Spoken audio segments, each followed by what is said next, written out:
Hi, I'm Lou Green. Welcome to America's Crossroads.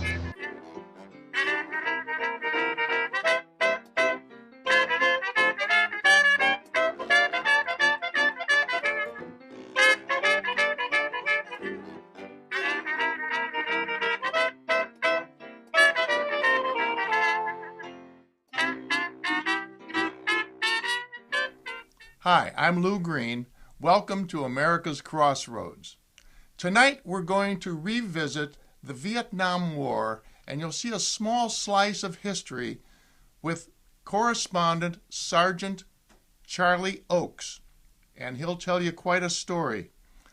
Then we're going to have a short visit with a gentleman from this area who has no trouble ever finding a parking place. Now that's unique. Then, of course, Eye on Tampa Bay with Sharon Calvert. And then we're going to turn the clock way back in time, and you're going to see firsthand how the original sound was invented, the transference of sound from the human voice into recorded sound. Now, this was quite an event, and for those of you that keep the music up in the cloud, didn't start that way. First, we'll have Charlie Ochs in the studio to tell us all about his experiences in Viet Nam.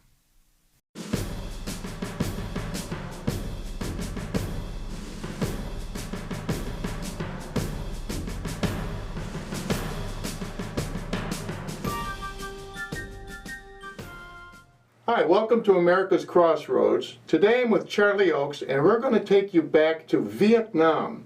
And Charlie was in the radio business and, of course, the Army business at the same time. But in the meantime, I'm going to shut my trap and listen to Charlie. Okay, well, you want me to tell you about being a journalist in the Army? Yeah. Okay. It was, when I joined the Army, the reason I joined the Army was to get the type of job that I wanted. You could join either to get the type of job you wanted or to go where you wanted. And I would have loved to have gone to Germany, but if I'd gone to Germany, I would have been an infantryman, and I'd been there for 6 months, and I'd have been to Vietnam. So I decided, well, be the broadcaster, put in an extra year, and if you go to Vietnam, you get to be in a state-of-the-art TV studio in Saigon, and that's not a bad deal. So lo and behold, I went in the service, did through the basic training, got to the school, went through the school, taught at the school for a year, and then went to Vietnam. Got to Vietnam and was sent to the 9th Infantry Division. Wasn't exactly what I had in mind, but okay, I guess I'm going to be an infantryman. Turned out I was at a public information office with probably, if not the best, one of the best leaders I've ever known, a guy named Major Ray Funderburg. And this guy believed that if you're going to report on the war, you better be in the war. So, sure enough, I got into the war, and my main job was to take television correspondents around and get them shot at, get good stories for them. Turned out to be quite an interesting year that I spent in Vietnam. Well, there's no good war stories unless you're being shot at. That's right. Yeah, in the end, I met a tremendous number of really talented people. I spent a lot of time working with ABC, and we did a lot of work with the Air Cav, but was in the war on the boats, and I was in the Mekong Delta with the 9th Infantry Division. So we had air cavalry, we had the Mobile Riverine Force, and so I did a lot of that, and then just regular infantry too. Cavalry units with we call them tracks, armored personnel carriers, and tanks. And I operated with all of them, worked with all of them, did stories with all of them, and got injured a couple of times and did some things. And after the year, I was very, very happy with what had happened. Did you get injured because of people on your staff and things that you weren't really, or was it the bad guys? No, it was the bad guys. Oh, okay. Yeah. Okay. We did a lot of good things. Yeah. We actually put together a radio station, a pirate radio station in the Mekong Delta, because the general desperately wanted to have a third star, which he did get. We got it for him. And so we did a lot of things, including we put this radio station on the air and broadcast. Unfortunately, it was one of my guys had been an engineer in the real world, and he took a transmitter from a radar station and tuned it to, I don't know, 94.1 or something. And he did a little too good a job, and it got into Saigon. And Military Assistance Command got a little testy about that. But the general told them, and I'm not going to say what he said. Oh, okay. The station stayed on the air. Oh, good, good. But we had a lot of fun with that. Well, And, with what you saw there, Charlie, and what you reported on, and what got back to the States, was there a difference of what you saw and what was fed back to the States? you know, ABC did a great job. ABC was absolutely wonderful. But some of the people, I'm not going to name any names, I'll give you an example. I had been injured, and so I was back in base camp with my hand all bandaged up, and a guy from another station, another network, came in, and I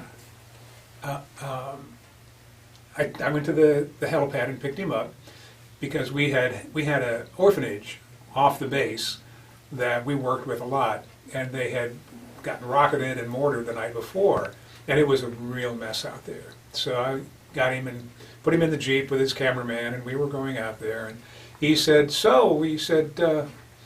I understand this might have been friendly fire. I said, no, there's no way that it was friendly fire. No way at all.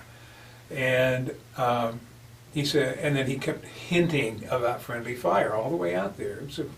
It was a couple of clicks away from us, and so we got out there, and his cameraman wandered around doing B-roll, and then he went to do his stand-up, and I had taken him around and shown him the casings that were there that had Chinese symbols on them and Russian on them. Obviously, it was Viet Cong that had done this. And so we did a stand-up. He stood there and said this was friendly fire. And when he finished, I said, what are you thinking? Why are you doing that? Why on earth would you lie like that? He said, tell you what, kid, you'll learn. An orphanage getting mortared is a good story. That's a great story. And I'll probably get on Cronkite. Well, I just blew it, didn't I? Well, I'll probably get on Cronkite with it. But if it's friendly fire, it's gonna air. I said, but it's a lie. You don't get it, kid.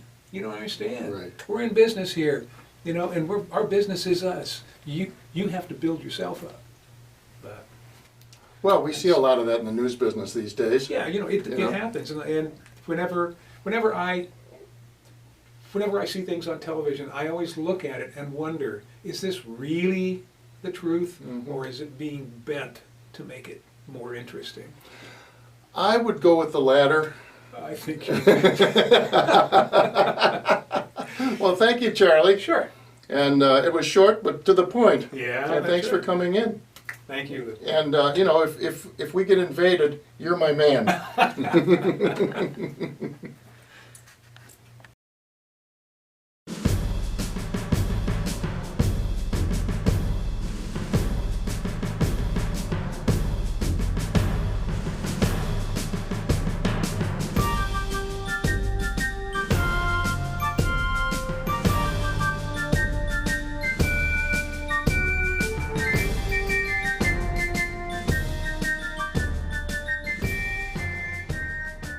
Well, thanks, Charlie. Now, if you had one of these vehicles around the Tampa Bay area, you'd have no trouble. Everybody'd kind of stay out of your way.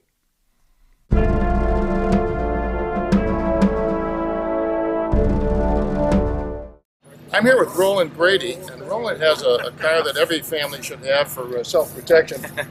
You park this in your garage, everybody will kind of leave you alone. Walk wherever I want to park. Yeah. Tell us about it.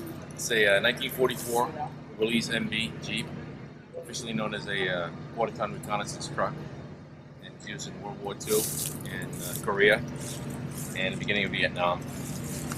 And I put it together myself. I built it from parts, and it's the way it would be in a combat situation, with weapons on it or packs. Or usually GIs put their gear on there. It's better than carrying it, so I throw it in the Jeep.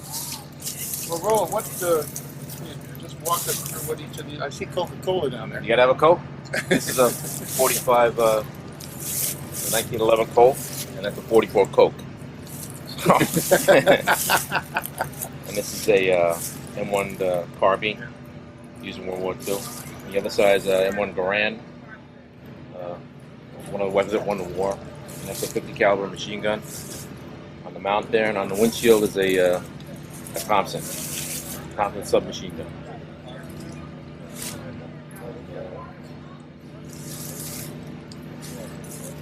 Well, Great little vehicle. Oh yeah. You won't find it on eBay. No, can't kill it. It'll run forever. No, it'll run forever. Well, like I said, it won the war. Helped win the war. I have an original painting by a guy, James Sessions, Yes. in 1944, who did the painting of this in the farm field when the guys came back from service and they bought these That's right. surplus vehicles because they had four-wheel drive, Yep. and they used them in the farm fields. It's like a small tractor. Yeah. Yeah. Yeah. They had all kinds of attachments. They pulled an agri jeep. Yeah, and they Little could attachments to buy them cheap then. plowing. Yeah, sure. Yeah. All kinds of gadgets they had. Right.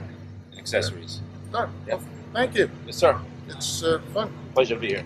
Thank you. Pleasure to be anywhere. Yeah, exactly.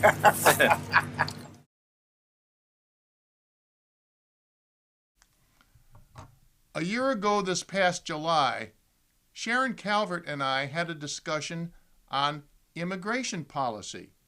Well, not much has changed, but it's heated up a lot and it's gotten a little bit more divisive.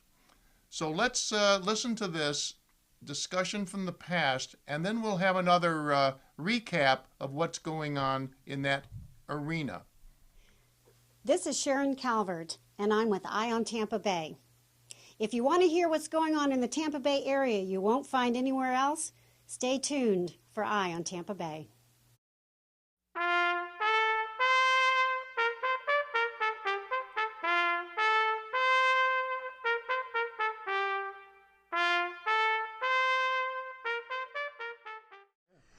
Understand there's a hot button issue out there these days on immigration, and our Senator, Marco Rubio, is kind of in the limelight, isn't he? Yes, I'd say he's at the center of the storm, so to speak. Is this a self-created storm, maybe? Well, you know, he has created a storm, I guess, because he decided to take on the issue, even kind of out in front of our president. So I have to applaud him on that. However, the bill that's moving forward in the Senate right now is not the right bill. And if we don't secure our borders first and then deal with immigration, 10 years from now we'll be dealing with the same problem, because we saw it happen after 1986 with that bill, and here we are later with millions more illegal immigrants in our country. Then how do you afford to absorb these millions of people into the system? Well, I think, again, we've got to stop the hemorrhaging first. So we need to secure our border. If you remember, in 2006, Congress appropriated money to build a fence, a double-sided two-layer fence, and I believe it was for 700 miles of that fence on our southern border. To date, only 35 miles ever got completed. And actually, where the fence was put in place, it's been successful. So we need to complete that fence. The money was appropriated. What happened to that money? Where is that money? It kind of like maybe disappeared and went to something else. Is this one of those things where the money's appropriated but it really isn't because they know it? Well, when the money's appropriated, we have to say a lot of it really isn't, because one of every $3 is borrowed. That's right. Yeah. So, But well, we do need to secure the border because it's been 12 years after 9/11, and you would think, and I think a lot of Americans would say it's appalling and unacceptable that we haven't secured our borders, not only from a security perspective, but from a sovereignty perspective as well. Well, there's also a thing that is being discussed right now in the Hispanic community, that some of the community leaders are bringing it up, which is goes back to this quasi-amnesty that they're talking about, making second-class citizens and creating a level of second-class citizenship. That's ironic that we would do something like that, and I think that that's a valid concern because the bill as it stands right now would allow employers to hire the illegals and not have to provide any of the benefits. So just with Obamacare alone, if an employer needs, especially if it's a low-skilled worker, and needs those workers, who are they going to go and hire if it's two candidates and one they've got to provide the Obamacare benefits and the other one they don't? I mean, we are creating two classes of people here or employees here in this country.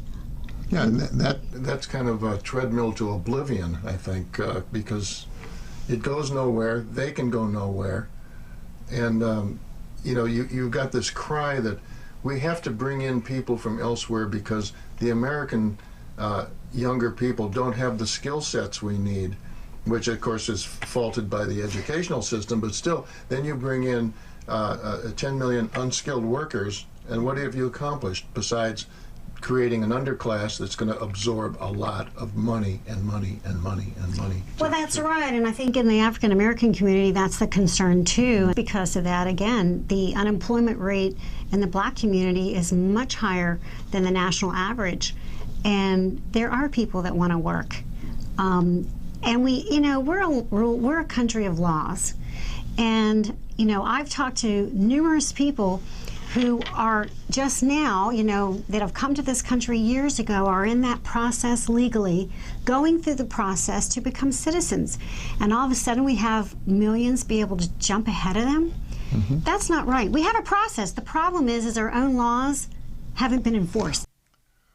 Well, if you recall, the Gang of Eight bill was a big spending bill and not effective at all. It was a bad bill. If Senator Rubio is successful pushing through border security, this would probably help bring those who have moved away from him due to the Gang of Eight bill back to supporting him. It all makes sense, and I talked to Sharon about it. Makes sense to her because that's where I got the information. So until next time, she's keeping an eye on Tampa Bay.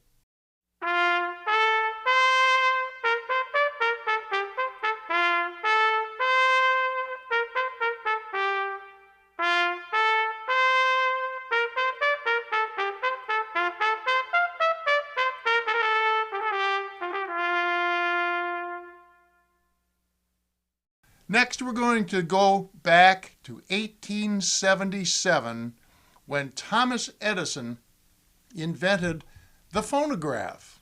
This was the first time humans had heard recorded sound coming back to them. They heard the human voice.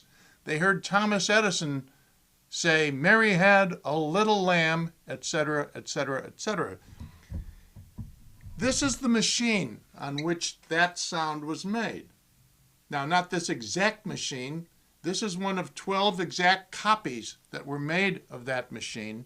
It looks kind of like a lathe, and what they recorded on was this, which is lead foil. It's not like Reynolds wrap or tin foil. It's a lot heavier, and it's able to withstand a stylus making indentations in it so that you can play it back and hear the human voice on this as it rolls around. So I'm not going to drag everything here into the studio because that would be a little bit too much. We're going to go elsewhere and take a look at the evolution of recorded sound.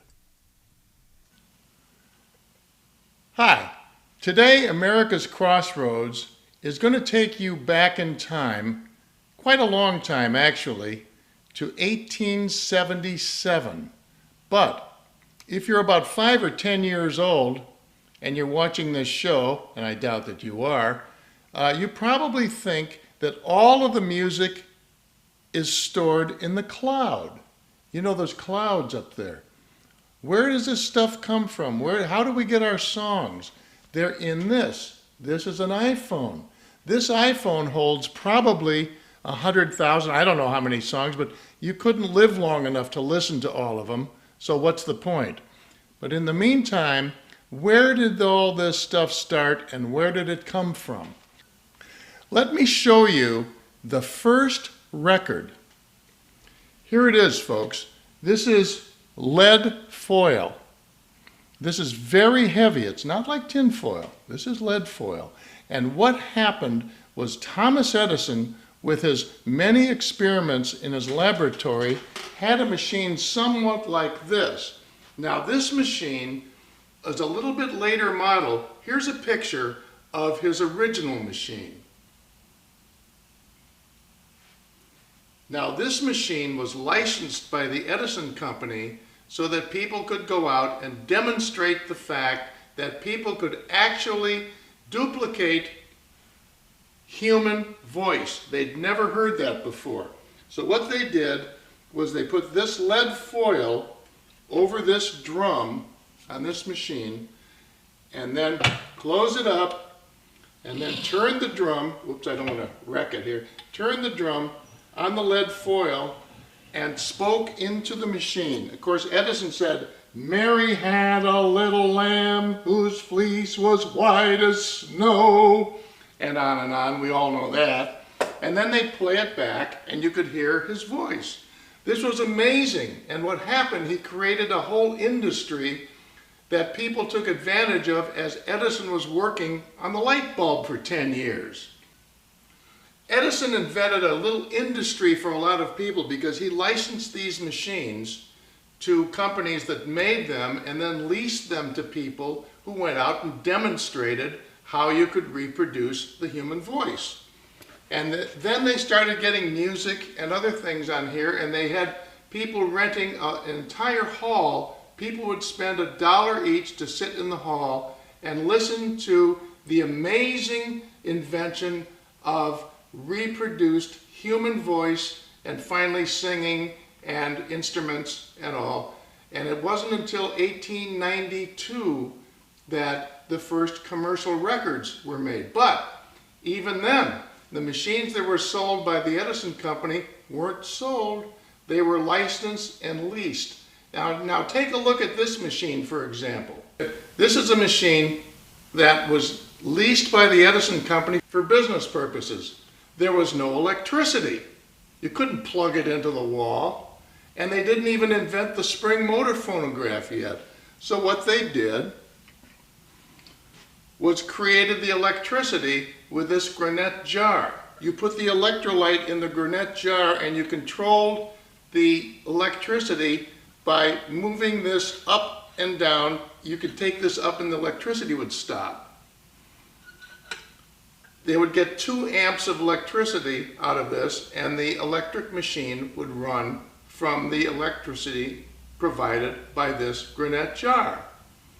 And then later, they invented the spring motor phonograph, which changed everything. But in the meantime, I'm going to play you a couple of songs that you might have heard if you happen to be, about 130 years old. So let's listen to a couple of songs now.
sometimes we disagree with our politicians. Sometimes we disagree with them a lot. But I think all of you would agree with me and with the majority of you, this is the greatest country that anyone could ever live in. And so sometimes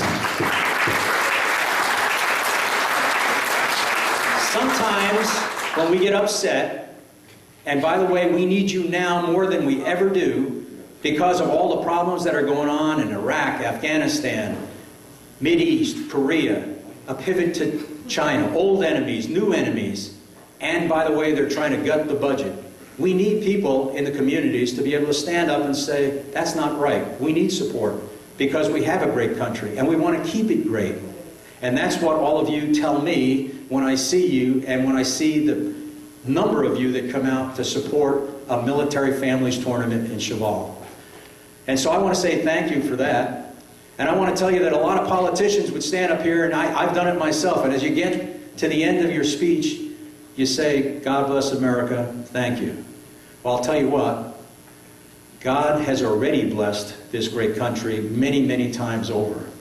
And so I would say that, and I know we're going to sing it here shortly, but I just want to say may God bless each and every one of you so that you can keep representing the community and standing up for the young men and women that serve this great nation.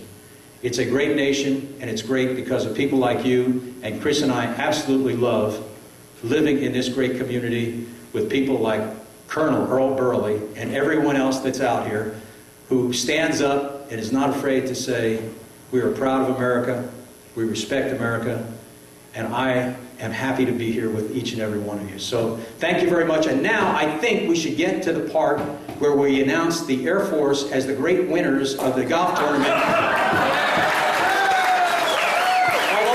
I got to tell you one last thing. Team Air Force One, kind of ironic that our team is named Air Force One, but our Air Force One team, we're a little bit nervous about the scores, but we've already agreed that we are the youngest, best looking, and smartest group in the whole thing.